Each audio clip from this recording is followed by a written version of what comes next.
Die Enttäuschung in der Liga muss jetzt ganz schnell abgehakt werden. Heute beim Liga-Primus bzw. Gruppenprimus Brügge, die bislang mit 2 Siegen aus 2 Spielen auf der 1 stehen der Gruppe. Also direktes Duell um Platz 1. Überraschenderweise, die haben in München 2-1 gewonnen.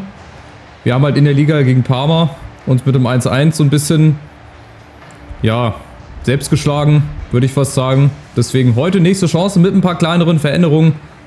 Unter anderem 2-9 in der Spitze. Aber jetzt erstmal traditionell die Hymne.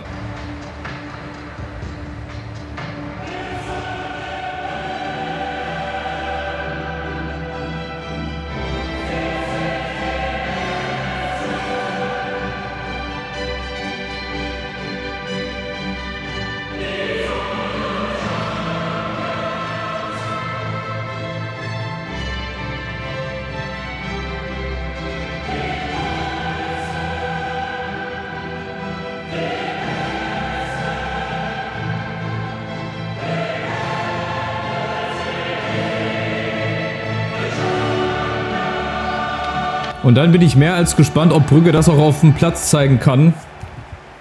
Zumindest gegen uns, was sie gegen Bayern gezeigt haben. Also von den Namen her, bis auf Simon Mignolet und Roman Jaremczuk sagen die mir alle nichts. Sie spielen auch Dreierkette, 3-1-4-2. Also das, was wir zu Beginn gespielt haben. Ja, hier und Hans van Aken, die 20, die sagt mir auch noch was. Aber ansonsten sind die mir alle unbekannt. Wir haben die Änderung hier. Wir haben 2 neue Sturmspitzen mit Larsson und Piazza, weil Vlahovic und Chiesa nicht ganz fit waren. Dann Schade auf rechts und Rugani und Bonucci in der Dreierverteidigung. Und wir starten mal rein. Ich beginne heute mal mit der Viererkette. Ich bin mal gespannt, wie das gegen unser oder gegen deren 3-1-4-2 läuft. Ich möchte einfach ein bisschen mehr Kompaktheit haben im Mittelfeld, sagt man ja so schön. Erstmal gucken, was Club Brügge macht. Die stehen auf der 1. Wieso, weshalb, warum, weiß bislang heute niemand. Noch nicht mal sie selber. Aber es wird ja einen Grund haben, warum die auch in München gewonnen haben. Da gewinnt man ja nicht auch einfach mal so, weil man eine Thekentruppe ist. Aber erste Chance für uns. Und das erste Tor. Und wer natürlich? Der Mann der Stunde so ein bisschen. Anderson, Talisca. Das ging mal fix. Mit der ersten Aktion gleich mal das Stadion ruhig gestellt. Sehr, sehr schön durchgelaufen hier. Platz hinter der Abwehr, dann einmal auf links gelegt mit einem Kontakt. Und dann aus 19 Metern. Der hat eine feine Schusstechnik. Richtig schönes Tor, kann man sich immer wieder angucken. Und der Mantel zumindest in der Champions League sitzt. Anderson, Talisca, auch hier sein erstes Tor in seinem ersten Spiel. Klar, die vorherigen beiden hat ja noch Weston McKennie gemacht, nachdem er jetzt 3 Monate ausfällt. Aber ich glaube, Brügge wird das wenig jucken. Die machen direkt mal weiter hier lang. Und geklärt. Und die Chance, dadurch, dass sie mit der Dreierkette spielen, um Gottes Willen haben die da große Lücken. Das ist ja gut für uns. Mal gucken, wie wir das jetzt hier zu Ende spielen. Schade, in der Mitte ist Kamavinga mit nach vorne gekommen. Ach, wo köpft der denn hin? Oh weia. Die Haare im Weg können es nicht gewesen sein. Wo köpft der den denn hin? Einmal zurück.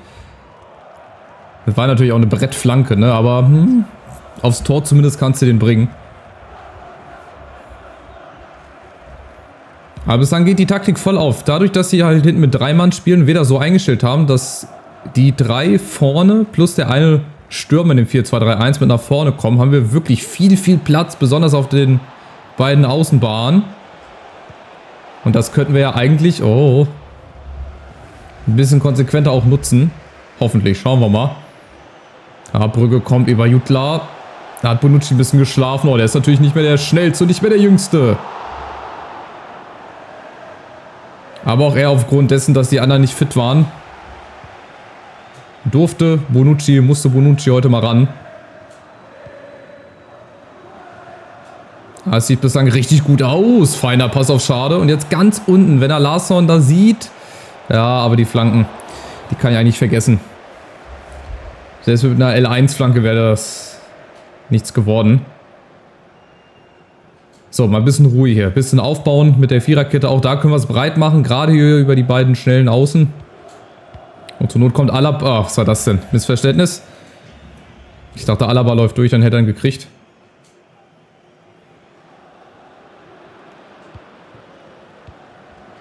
Ja, und Brügge bislang, also die haben auch ein richtig gutes System, eine richtig gute Taktik. Die Idee ist halt auch klar, auch so ähnlich wie bei uns in der Dreierkette dann. Mit den beiden schnellen Außen was zu bewirken, aber bislang kriegen sie es Gott sei Dank noch nicht so gut hin. Da ist lang, oh Jutla, viel zu viel Platz und jetzt ist es passiert, Larin. Mit dem 1:1, so schnell kann es wieder gehen und wir reden es einfach jedes Mal wieder herbei. Ey, das ist echt hohe Kunst. Da darf ich mir auch selber auf die Schulter klopfen, das ist wirklich magisch, was ich hier teilweise veranstalte. Auch ganz einfach, Ball in die Tiefe, direkt gespielt, zack, Larin ist nicht im Abseits, sah nach Abseits aus, ehrlich gesagt. Und dann noch Castells ohne Chancen, den Ball zu erhalten und Brügge unterstreicht ihren Platz an der Sonne.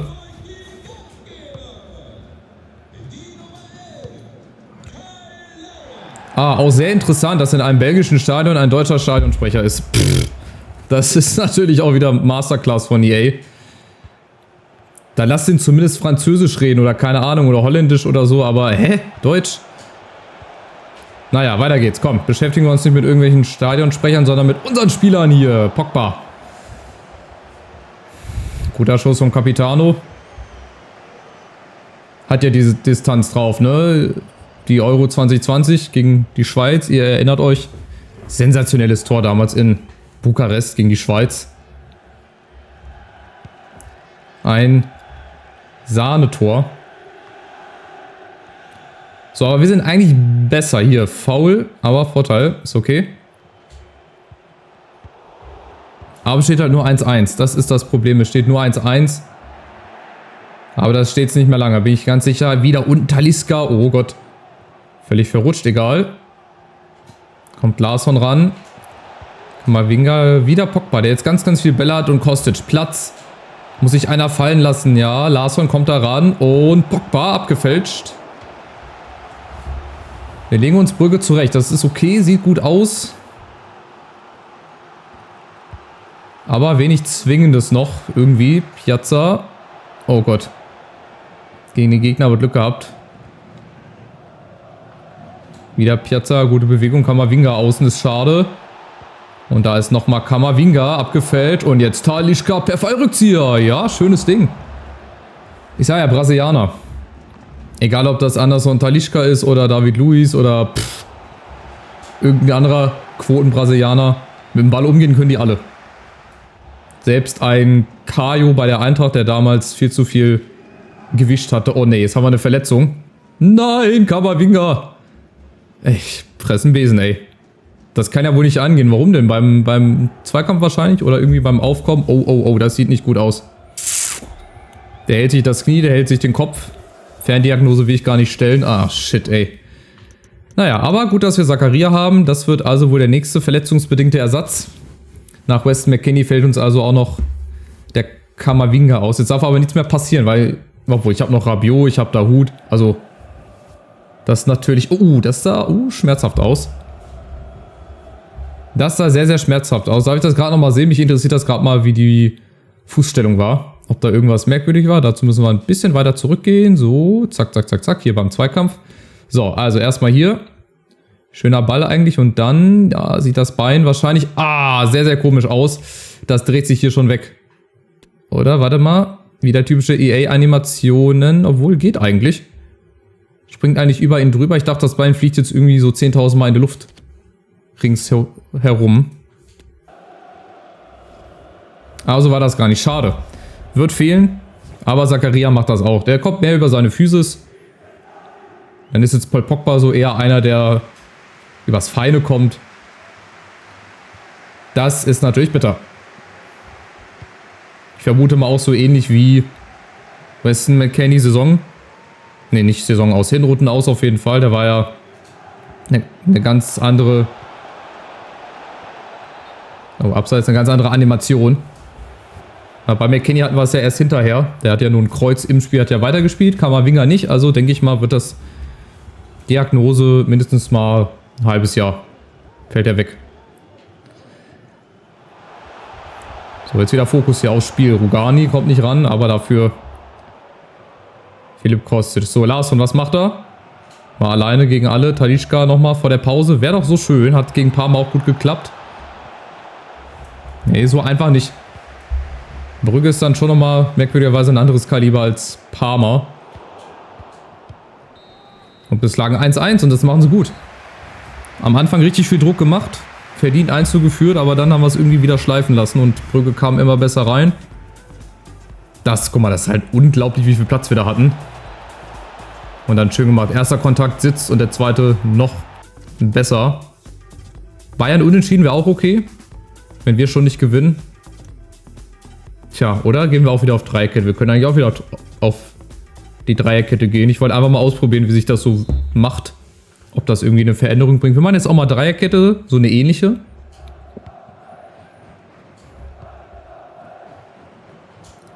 Scheint vielleicht ein bisschen besser zu wirken. Dass wir jetzt fast dieselbe Formation haben. Wirkt natürlich auch für uns die Gefahr, dass wir hinten jetzt ein bisschen offener stehen. Ansonsten schalte ich dann natürlich gleich wieder mal zurück. Aufs 4-2-3-1, aber ich probiere einfach mal. So wohl. Oh, da haben wir schon zu viel Platz im Strafraum. Das geht nicht. Castells.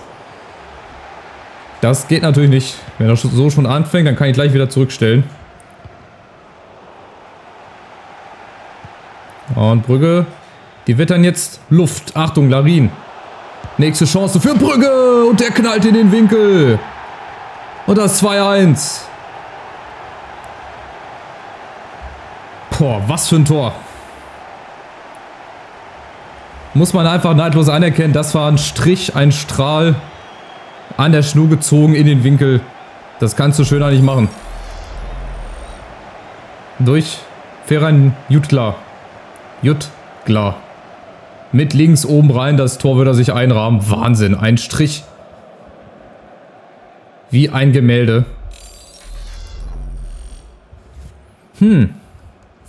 Okay. Das zum Thema wieder umstellen auf die Dreierkette. Anscheinend scheint das gegen Mannschaften, die dieselbe Formation spielen, nicht so gut zu klappen. Und das ist für Brügge natürlich jetzt klar. Die haben Selbstvertrauen, Selbstbewusstsein, die nehmen den ganzen Schwung mit. Achtung! Doppelschlag, Jutgla. Doppelschlag, Jutgla. Und das 3-1. Jetzt werden wir innerhalb von 2 Minuten hier wahrscheinlich abgeschossen.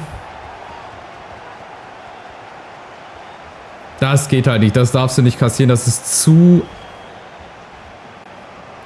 einfach.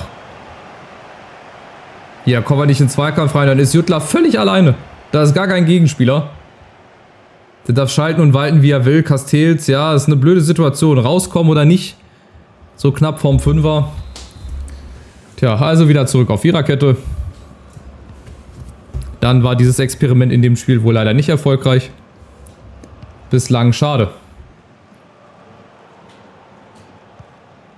Aber gut, es ist sehr überraschend und es zeigt halt auch, warum Brügge wirklich zu Recht auf der 1 bislang oben steht. Bislang, aber es ist ja noch sehr lange zu spielen, eine halbe Stunde. Da können wir auch locker nochmal 2 Tore machen. Damit wir hier mindestens mal einen Punkt mitnehmen. Bislang spricht leider nicht so viel dafür. Ehrlich gesagt, aber warum denn nicht? Talisca vorne? Nee. Aber trotzdem, weiter Druck machen. Es sind immer 2 Mann vorne, dann gegen uns. Und dann ist der eine Innenverteidiger von Brügge so ziemlich auf sich allein gestellt. Aber dann müssen wir das auch ganz anders spielen. Das ist halt heute... Achtung, Castells bleibt drinne. Das ist halt gut gemacht von Brügge. Mal ein langer Ball, nee. Da wird Larsson, Achtung, gut gestellt. Kriegt dann aber trotzdem noch. Jetzt muss ich einer hinten absetzen. Talisca. Und schade. Nee, kommt nicht ran. Das sind Chancen, die müssen wir uns jetzt immer mehr und mehr rausspielen.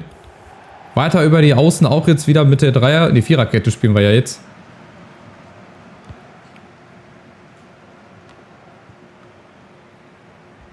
Tja, die warten uns schon früh an der Mittellinie. Also die stehen nicht mit 10 Mann hinterm Ball. Die lassen auch vorne Männer stehen. Birgt natürlich die Gefahr auch für uns, aber auch für die, dass wir... Oh, wir haben so viel Platz. Und im Strafraum ist niemand richtig positioniert. Ey, das ist schrecklich mit anzusehen. Schrecklich mit anzusehen. Zakaria setzt nach. Bonucci, Pogba auf der Außen. Schöner Ball, Larsson. Da muss Kostic hinterlaufen eigentlich. Larsson jetzt alleine und da ist wieder Talisca. 3-2. Das nächste kuriose Spiel. Das nächste torreiche Spiel vor allem. Mit unserer Beteiligung hier. Und auch wieder ganz einfach. Es geht doch. Larsson über außen. Und Talisca lässt sich fallen. Und netzt ein. Also das ist wirklich unser Torgarant für die letzten Spiele. Oder für die Spiele jetzt gerade. Da muss ich auch einen McKennie hinten anstellen. Bis dahin.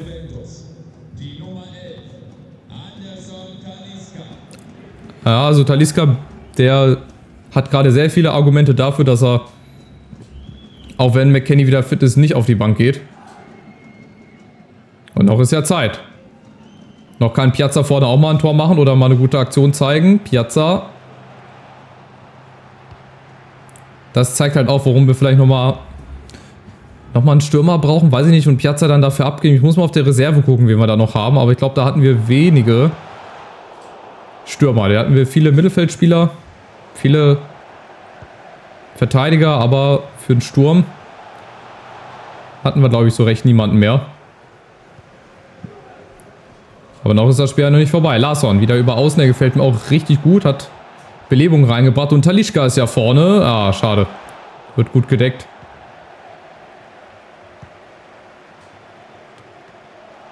Und wir müssen es auch so ein bisschen erzwingen vielleicht heute. Wir brauchen auf jeden Fall mal mindestens den Ausgleich. Schade. Und Brügge geht auch nicht in den Verwaltungsmodus, ne? Die machen weiter vorne. Die gehen aufs 4. Spielen mit dem Feuer, natürlich auch mit der Gefahr, noch ein drittes zu bekommen. Aber bei uns halt genauso. Achtung! Nächste Chance. Alaba dazwischen. Sehr gut. Und wieder. Nächster Konter. Piazza vorne. Nee, das war heute nicht der Zielspieler. Da fehlt Vlahovic an allen Ecken und Enden. Und deswegen, wir haben halt nicht so einen Skamacker wie in Dortmund. Der dann mal Sebastian Aller 1:1 ersetzen kann. Das ist bei Piazza halt nicht so. Bringen wir nochmal Vlahovic rein. Vielleicht nochmal für die letzten 3 Minuten. Vielleicht kann er ja doch nochmal was machen. Achtung, Kostic. Gibt noch Mike Ball. Das wird ganz, ganz schwer. Chiesa auch nochmal. Frischer Mann.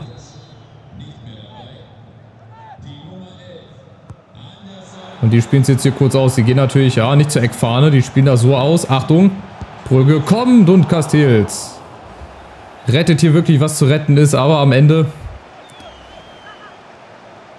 von den Rebus, von den Kibus, den Busschlüssel, keine Ahnung.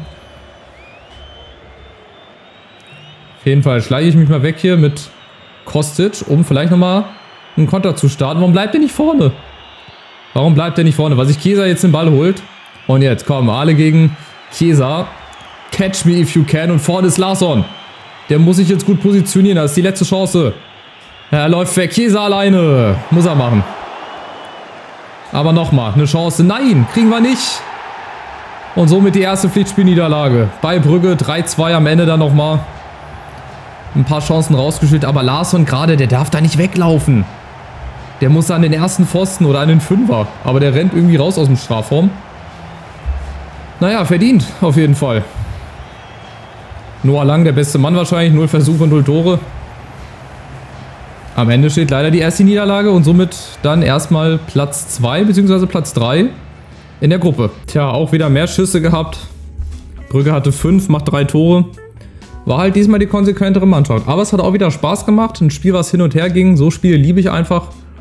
Macht auch richtig Spaß. Und man kann halt nicht immer gewinnen. Das ist halt nun mal so. Und Kamavinga, eine Ellbogenfraktur. Okay, dann haben wir jetzt 2 Langzeitverletzte. Dann wird Kamavinga natürlich auch für den Rest der Hinrunde ausfallen. Vielleicht kommt er im Dezember nochmal, wenn wir da 2, 3 Spiele haben, zurück. Aber dann müssen wir jetzt da erstmal Zakaria reintun. Da waren es nur noch 2. Nee, einer aus dem glorreichen Trio von Saisonbeginn an. Naja, ist egal. Dafür können wir mal gucken. Wen können wir auf die Bank tun? Ich würde auch wieder einen Mittelfeldspieler rauf tun. Arthur haben wir zum Beispiel auch noch. Guck, wir haben viele Rechtsverteidiger, Innenverteidiger, Flügelspieler. Aber so einen richtigen zentralen Stürmer... De Grazia oder hier, wie der heißt, den haben wir noch. Wie alt ist der? 22 Jahre jung. Weiß ich auch nicht. Ansonsten guck mal, viele Rechtsverteidiger, Außenverteidiger, Mittelfeldspieler, natürlich auch der Formation geschuldet, denke ich mal. Und auch viele Schienenspieler vielleicht mit dabei. Tja, was machen wir? Wir brauchen auch was Robustes. Also wir haben jetzt was Feines mit Talisca, ein Abräumer mit Zakaria und Paul Pogba ist so halb-halb. Auch filigran, kann aber auch aggressiv. Von Rabiot bin ich eh nicht so ein großer Freund, von daher fällt der schon mal raus. Arthur oder Dahoud. Wir machen mal Dahoud, komm. Altbekannter aus Dortmund. Und dann sieht die Bank eigentlich auch immer noch gut aus. Vorne muss halt was passieren. Larsson und Vlahovic, beziehungsweise Larsson. Wir brauchen hier noch einen Ersatz. Auf jeden Fall. Für solche Spiele. Ne? Wenn Vlahovic mal nicht kann von Anfang an, dass ich Larsson und Piazza nicht oder bislang aufstellen muss. Vielleicht wird sich ja da was noch im Winter ergeben. Also das ist enttäuschend. Macht er keinen Kopf. Bin bereit im nächsten Spiel für Eduardo Camavinga zu spielen. Ich habe schon drüber nachgedacht. Ich muss an die langfristige Situation denken, hä?